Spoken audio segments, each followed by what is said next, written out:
The mist hangs heavy over the fjord, revealing only silhouettes of longships cutting through the gray waters. Among the warriors aboard, a select few stand apart, their bodies adorned not with gleaming mail but with bear pelts draped over their shoulders. These are the Berserkers, the elite Viking warriors whose very name would come to be synonymous with uncontrollable rage and battlefield dominance. The year is 885 CE, and these warriors are about to demonstrate why conventional royal guards, trained in formation and disciplined combat, would prove woefully unprepared for what was coming. The clash between these fundamentally different warrior traditions would reshape military thinking across medieval Europe and expose weaknesses in defensive strategies that had stood unchallenged for generations. Before we begin this journey into the Viking Age, tell me in the comments, where are you watching from? It's always fascinating to see our community of history lovers spread across the world. And if you're new here, don't forget to subscribe and enable notifications. Every subscription helps us keep exploring the real stories behind the legends. Now, let's begin. The world before the Berserkers made their mark was one of relative predictability in warfare. European kingdoms had developed sophisticated military structures with elite royal guards protecting monarchs and nobles. These guards, from the Varangian Guard of the Byzantine Empire to the Huscarls of Anglo-Saxon England, were disciplined, well-equipped, and trained to fight in formation. They represented the pinnacle of medieval military professionalism, standing as the last line of defense for the power structures of their day. Years of training transformed ordinary men into elite warriors who moved as a single unit, their shields overlapping, their spears extending in unison. These royal guards were not merely protectors, but symbols of royal authority itself, their gleaming armor and ceremonial garb designed to inspire awe among subjects and deter potential usurpers. Throughout the Frankish kingdoms that emerged from the remnants of the Roman Empire, royal guards had evolved into a distinct military class. These were not common soldiers, but career warriors whose entire lives were dedicated to the art of formation combat and the protection of their lords. Their training began in adolescence and continued throughout their lives, emphasizing discipline above all else. A royal guard who broke formation, even in the chaos of battle, faced severe punishment. This rigid adherence to order was their greatest strength, and as events would prove, their greatest vulnerability when faced with an enemy who operated by entirely different principles. In the harsh northern realms, a different form of warrior elite was taking shape. The origins of the Berserkers remain shrouded in mystery and debate, but their existence is well documented in Norse literature and sagas. These warriors were said to fight with an unnatural fury, entering a trance-like state where they felt no pain and demonstrated superhuman strength. The name itself comes from the Old Norse berserker, which may have meant bear shirt or bear shirt, referring either to the animal pelts they wore or to their tendency to fight without armor.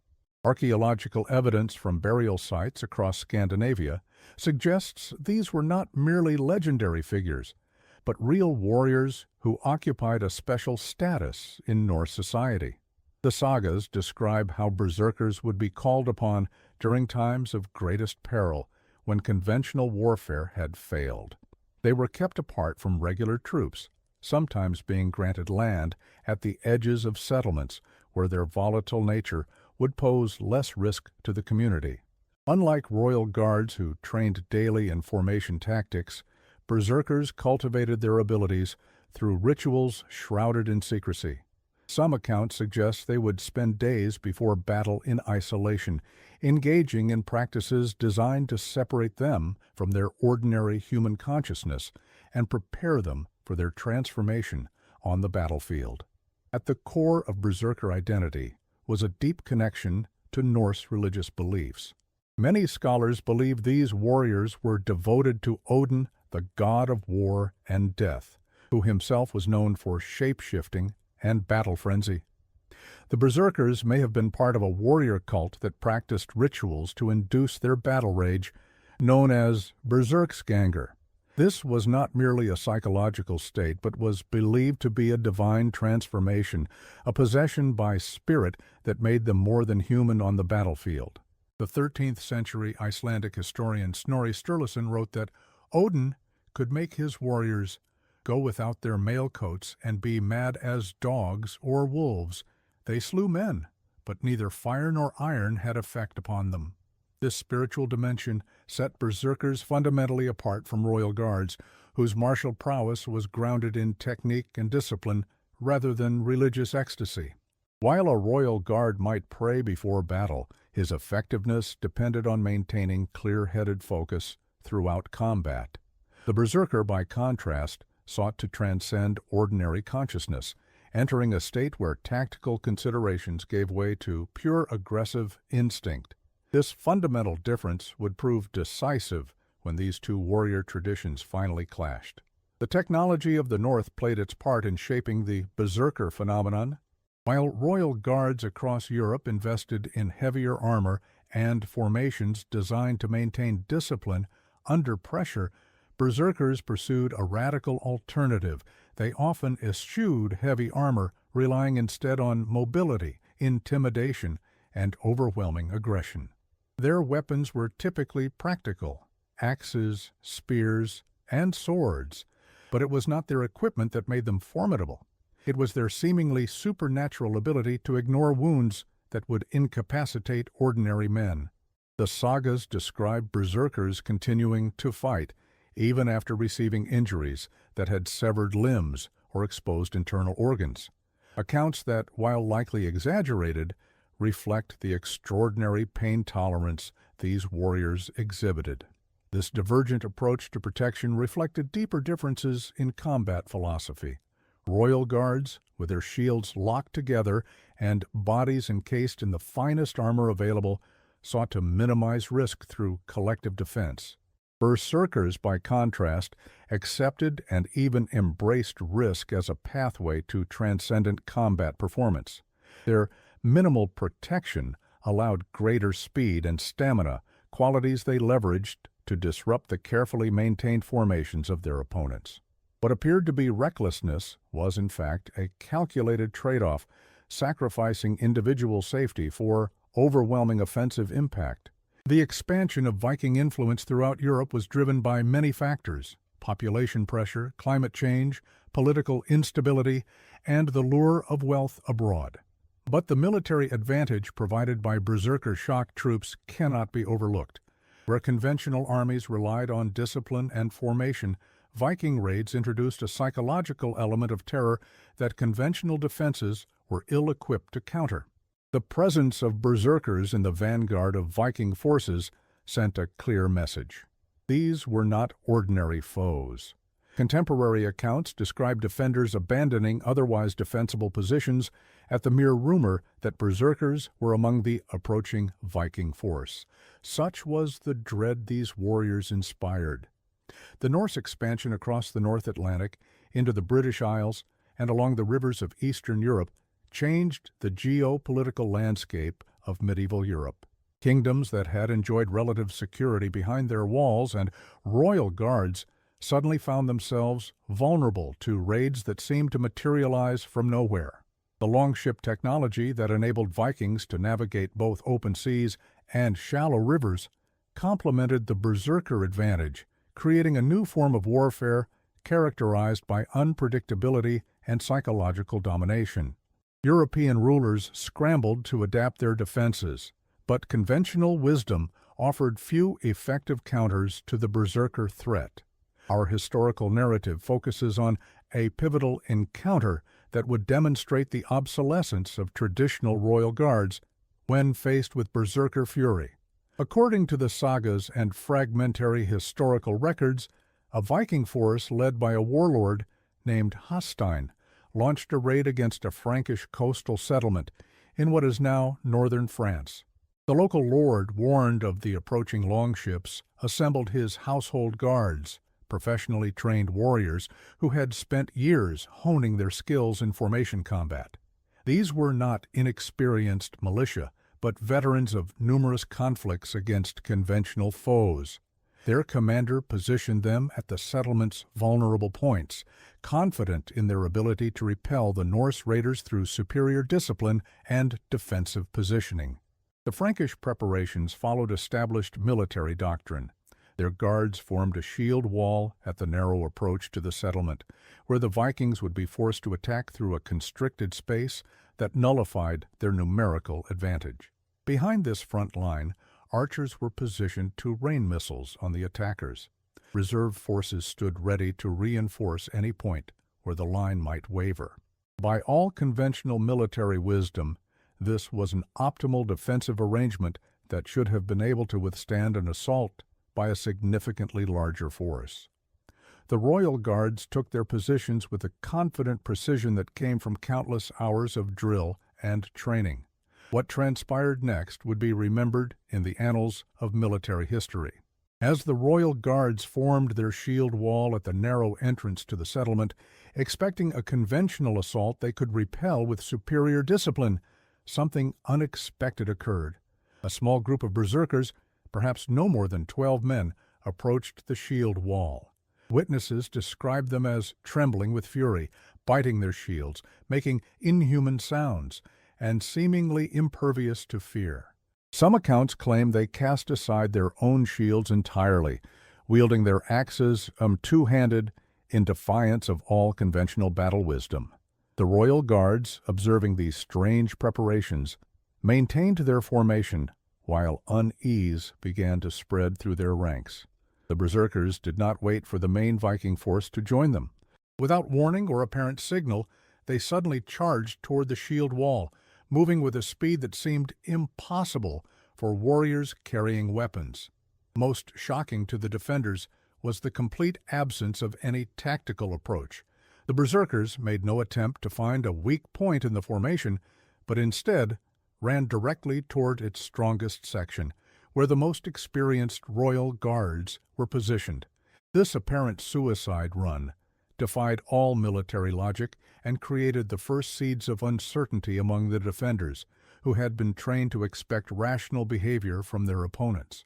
The cultural shock was immediate and profound. The Royal Guards, trained to fight disciplined opponents who valued self-preservation, now faced warriors who appeared to have abandoned all concern for their own lives. The berserkers charged not as a coordinated unit, but as individual agents of chaos. They struck the shield wall not at its weakest point, as military logic would dictate, but at its strongest center, directly where the most skilled Royal Guards were positioned.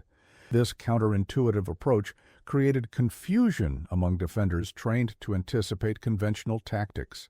The psychological impact was amplified by the berserkers' appearance, wild-eyed, foaming at the mouth, and emitting howls that seemed more animal than human. As the first berserkers reached the shield wall, they did not attempt to break through using conventional methods. Instead, witnesses described them launching themselves bodily against the shields, grasping them with their hands, and physically pulling down the front-rank defenders. Others swung their axes with such force that shields splintered under the impact. The Royal Guards, trained to maintain an unbroken line at all costs, found themselves in a dilemma. Maintaining formation meant standing firm alongside comrades who were being physically overpowered, while breaking formation to assist them would create gaps that could be exploited. This tension between discipline and self-preservation created a fatal hesitation. What followed was not a battle in any conventional sense, but a devastating psychological rupture in the defense. Accounts tell of berserkers receiving wounds that should have been fatal, yet continuing to fight with undiminished vigor. The Royal Guards, witnessing this apparent immunity to injury, began to waver. Their formation, once impenetrable, became hesitant. In this moment of uncertainty, the berserkers exploited their advantage, breaking through the center of the line and creating chaos within the carefully ordered ranks. What had been a unified defensive force quickly devolved into individual combat, precisely the scenario where berserkers excelled and trained guards were at their most vulnerable. The collapse of the shield wall happened with astonishing speed. Witnesses described royal guards who had never before retreated, now throwing down their weapons and fleeing. Others stood frozen, unable to process the horror unfolding before them. The berserkers, now within the defensive perimeter, showed no interest in pursuing fleeing defenders, but instead moved directly toward the settlement's center, where the local lord was positioned with his final defensive line. This single-minded focus amplified their psychological impact. They appeared not as ordinary raiders seeking plunder, but as implacable agents of destruction with a clear purpose. Contemporary accounts describe the sounds that accompanied this collapse: the splintering of shields, the screams of the wounded, but most unnervingly, the continued howling of the berserkers, even as they sustained wounds. One Frankish monk who witnessed the event wrote that a berserker continued fighting after a spear had impaled his abdomen, running forward along the shaft to kill the spear's wielder before finally succumbing to his wound. Whether such accounts are literally true matters less than their psychological impact.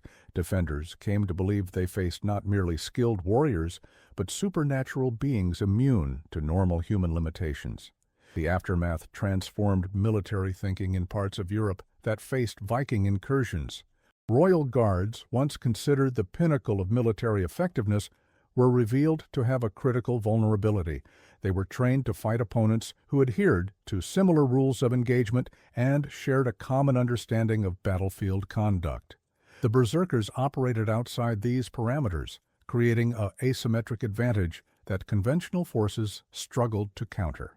Military leaders began questioning the substantial resources invested in training and equipping royal guards when they could be rendered ineffective by a much smaller force, using unconventional tactics. In the weeks following the devastating raid, neighboring lords convened councils to discuss this new threat. Traditional defensive doctrine emphasized static positions, shield walls, and disciplined formation. None of these approaches had proven effective against berserkers. Some argued for larger numbers of guards, others for stronger fortifications that would keep raiders at a distance. The most insightful recognized that the fundamental problem was not tactical but psychological. Conventional forces had no effective counter to warriors who appeared impervious to pain and fear. This realization would eventually lead to new approaches to defense that emphasized flexibility and psychological resilience alongside traditional martial skills. Medieval chroniclers recorded these encounters with a mixture of horror and fascination. The Frankish monk Abbo of Fleury wrote of Norse warriors who fought with the strength of wild beasts, feeling no pain even when grievously wounded. The Anglo-Saxon Chronicle records instances where small numbers of Viking warriors broke through much larger defensive formations, creating disproportionate damage and psychological trauma. These accounts, while possibly embellished, reflect the profound impact berserkers had on contemporary military thinking. They represent not merely historical records, but evidence of a cultural trauma that would reshape European approaches to warfare. The psychological dimension of berserker effectiveness cannot be overstated. Royal guards were trained to maintain discipline in the face of conventional threats, larger numbers, superior weapons, or challenging terrain. They were not prepared for opponents who violated the fundamental assumptions of medieval combat. The berserkers created what modern military theorists would call a moral shock, a disruption not just of physical defenses, but of the mental frameworks that sustained them. When royal guards witnessed berserkers continuing to fight despite grievous wounds, it challenged their understanding of what was physically possible and created a crisis of confidence in their training and equipment. The legacy of the berserker phenomenon expanded beyond individual battles. European kingdoms began adapting their defensive strategies, recognizing that elite guards trained in conventional warfare were insufficient against Viking raids. Some rulers began recruiting Norse warriors into their own forces. If you cannot defeat them, perhaps you can employ them. The Varangian Guard of the Byzantine Empire would eventually include many Norse warriors, valued precisely for the terrifying reputation they had established. This integration of Norse warriors into European military structures represented a tacit acknowledgement that conventional approaches had failed and innovation was necessary. As news of berserker effectiveness spread through European courts, military advisors began recommending new approaches to defense. Traditional emphasis on heavily armored warriors fighting in tight formation gave way to more flexible defenses that could adapt to unconventional threats. Some rulers ordered their guards to train specifically against berserker tactics, creating mock battles where designated warriors would simulate the frenzied attacks they might face. Others invested in different defensive technologies, deeper moats, higher walls, and obstacles that would keep raiders at a distance where their psychological impact would be diminished. These adaptations represented the beginning of a fundamental shift in medieval military thinking. The enduring mystery of the berserker phenomenon centers on how these warriors achieved their extraordinary battle state. The sagas describe elaborate rituals before combat, but provide few specific details. Some scholars suggest that berserkers may have consumed psychoactive substances, perhaps mushrooms containing psilocybin or muscimol, or potent alcoholic beverages fortified with herbs. Others point to self-induced hyperventilation or rhythmic activities that might alter consciousness. Modern research into extreme stress responses offers another possibility, that berserkers accessed a hyperadrenalized state that temporarily suppressed pain and fear through natural neurochemical processes. Archaeological evidence provides tantalizing but inconclusive insights.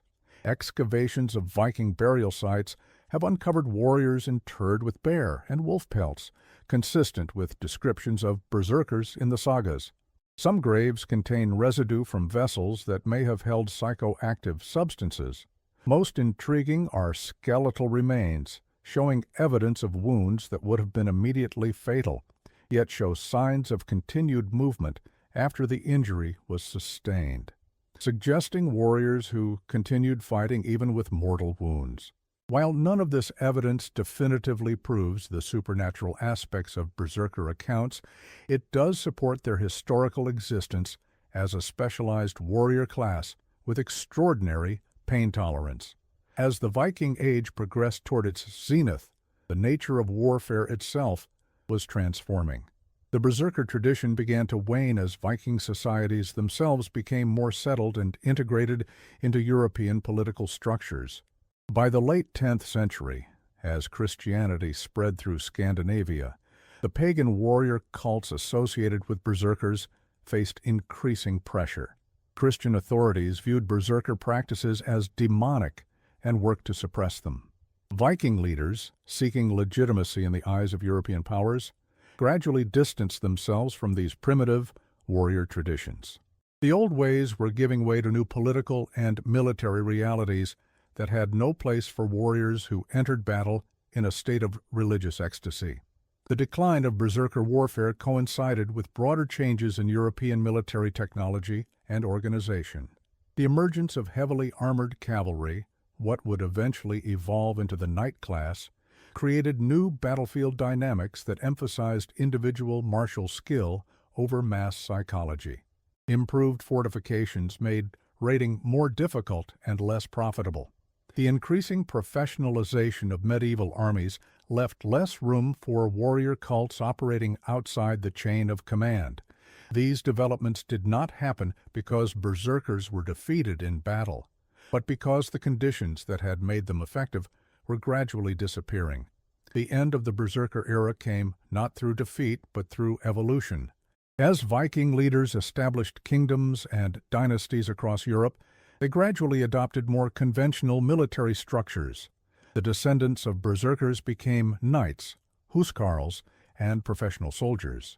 The wild fury that had once broken shield walls was channeled into disciplined combat techniques. The very royal guard traditions that berserkers had once rendered obsolete were now being adopted by Norse rulers themselves. This transformation reflects a broader historical pattern. Revolutionary military innovations eventually become absorbed into mainstream practice, losing their disruptive edge in the process. By the early 11th century, the distinction between Norse and European military practices had significantly blurred. The Christianization of Scandinavia brought with it new values that emphasized controlled strength rather than battle frenzy. Norse rulers who had once relied on berserkers now maintained their own royal guards, trained in the same disciplined formation, fighting that their ancestors had disrupted. The elite Jomsvikings, a semi-legendary Viking warrior brotherhood, exemplified this transition, combining Norse martial prowess with strict codes of conduct that would have been alien to the berserkers of earlier generations. The wheel had turned full circle. The disruptors had become the establishment. The legacy of berserkers endures in our collective imagination, though often misunderstood. Their fury was not mindless rage, but a complex cultural and religious phenomenon tied to Norse cosmology and warrior ideology. Their impact on military history demonstrates how psychological warfare can overcome material advantages. The berserkers remind us that warfare is never solely about technology or numbers. It is fundamentally about human psychology, courage, and the willingness to transcend normal limitations. In this sense, they offer lessons that remain relevant to military thinkers today, who continue to grapple with the challenge of asymmetric threats and psychological warfare. Modern military historians have drawn parallels between berserker tactics and more recent examples of asymmetric warfare. The ability of a small force to disrupt much larger, better-equipped opponents through unconventional approaches has repeated throughout history. From the Mongol horsemen who devastated European heavy cavalry to modern insurgents who render conventional armies ineffective, the principle demonstrated by berserkers, that psychological impact can outweigh material advantage, continues to shape military conflicts. This perspective allows us to see berserkers not as an ancient curiosity, but as early practitioners of battlefield psychology that remains relevant in contemporary warfare. The cultural memory of berserkers has been preserved not only in historical accounts, but in the very language we use today. The English word berserk entered common usage to describe anyone in a state of uncontrolled fury. This linguistic legacy speaks to the profound impression these warriors made on European consciousness. Even those who never directly encountered berserkers heard tales of their ferocity, creating a mythology that outlived the historical reality. This transformation from historical phenomenon to cultural archetype reflects the psychological impact berserkers had on medieval European society. They represented not just a military threat, but a challenge to established understandings of human capability and limitation. The story of how berserkers rendered royal guards obsolete in a single battle illuminates broader patterns in military history. Established forces tend to optimize for known threats, developing sophisticated responses to familiar challenges. This specialization creates vulnerability when faced with fundamentally different approaches. The royal guards who faced berserkers had spent years perfecting their shield wall against conventional opponents, but this expertise became a liability when confronting warriors who operated by entirely different principles. This pattern of specialized excellence creating blind spots to novel threats has repeated throughout military history and continues to challenge defense planners today. Archaeological evidence suggests that berserkers may have undergone specialized physical conditioning that contributed to their battlefield performance. Analysis of skeletal remains from Viking warrior graves shows bone density and muscle attachment sites consistent with intense physical training from an early age. This physical preparation, combined with psychological and possibly pharmacological elements, created warriors whose capabilities seemed supernatural to opponents. Modern sports science has demonstrated that human performance can be dramatically enhanced through specific training regimens and mental techniques, suggesting that berserker capabilities, while extraordinary, may have had rational explanations rooted in systematic preparation rather than divine intervention. As we conclude our examination of this pivotal moment in military history, we return to the fundamental question: how did berserkers render royal guards obsolete? The answer lies not in superior numbers or equipment, but in their ability to create and exploit uncertainty in the minds of their opponents. By violating the basic assumptions that underpinned formation warfare, berserkers created a psychological advantage that conventional forces were unprepared to counter. This lesson, that warfare occurs as much in the mind as on the physical battlefield, remains perhaps the most enduring legacy of these northern warriors who for a brief but significant period changed the course of European military history. As the Viking Age faded into history and the northern peoples integrated into Christian Europe, the berserker tradition disappeared from military practice while securing its place in cultural memory. The wild warriors in bearskins would never again break a shield wall or send royal guards fleeing in terror, but their impact on how we understand warfare as a psychological as well as physical contest continues to influence military thinking to this day. In a single battle, they demonstrated a truth that military leaders throughout history have rediscovered: that no defense, however well-trained or equipped, is immune to innovation that changes the very nature of combat itself.